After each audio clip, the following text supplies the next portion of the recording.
chers amis, aujourd'hui je vais vous raconter une histoire pour illustrer mon propos. Il était une fois un roi qui avait un fidèle serviteur. Et ce serviteur n'arrêtait pas de lui dire au roi « Dieu est bon et il ne fait pas d'erreur ». Le roi, il écoutait ça que d'une oreille. Mais voilà qu'un jour, ils sont partis à la chasse. Et ils ont dû tuer un lion. Mais juste avant qu'ils puissent tuer le lion a sauté sur le roi et lui a arraché un doigt. Pendant que le serviteur soignait son roi, il lui a dit « Dieu est bon et il ne fait pas d'erreur ». Le roi s'est mis dans une colère mais internationale parce qu'il s'est dit « Dis donc, t'es qui toi? Regarde, il me manque un doigt. Tu crois quand même pas que je vais dire que Dieu est bon et qu'il fait pas d'erreur ?»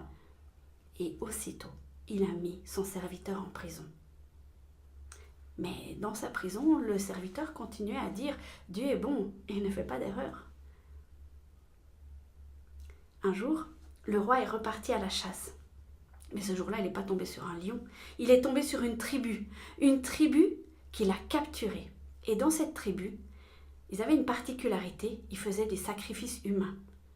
Quelle aubaine, ils avaient un roi sous la main pour le sacrifier. Alors ils l'ont préparé en vue de leur cérémonie, mais juste avant qu'ils le sacrifient, ils ont vu qu'il lui manquait un doigt.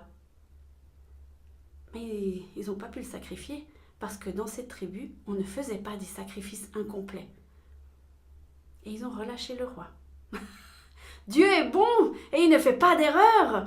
s'est dit le roi. Évidemment. Donc il a couru jusqu'à la prison, il a délivré son serviteur et puis il lui a dit « J'ai bien compris la leçon, Dieu est bon, il ne fait pas d'erreur. Mais toi, t'as pas arrêté de dire ça en prison. Comment tu peux dire que Dieu est bon et il ne fait pas d'erreur ?» Le serviteur a souri, il a regardé son roi et il a dit « Si j'avais pas été en prison, c'est avec toi que je serais allé, et c'est moi qu'ils auraient sacrifié. » Cher ami, je te l'accorde, c'est assez facile de dire que Dieu est beau quand tout va bien. Souvent quand ça commence à aller de travers, il y a une pensée qui s'installe en nous très rapidement. Si Dieu était bon, pourquoi est-ce qu'il me fait passer par là? La petite histoire que je vous ai racontée au début, elle prête assez à sourire. Puis quand on a toute l'histoire, on se dit « Ah ben évidemment, heureusement qu'on lui a arraché un doigt, heureusement qu'il a mis le serviteur en prison. » Et on avait toute l'histoire.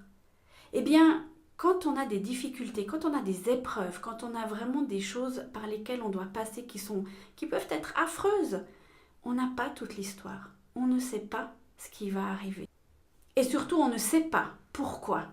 Alors, peut-être qu'on n'aura jamais d'explication. Peut-être qu'on aura une explication, mais des années après. Je crois qu'à un moment donné, il faut accepter qu'on n'est pas tout seul. Eh ouais, grande nouvelle, hein?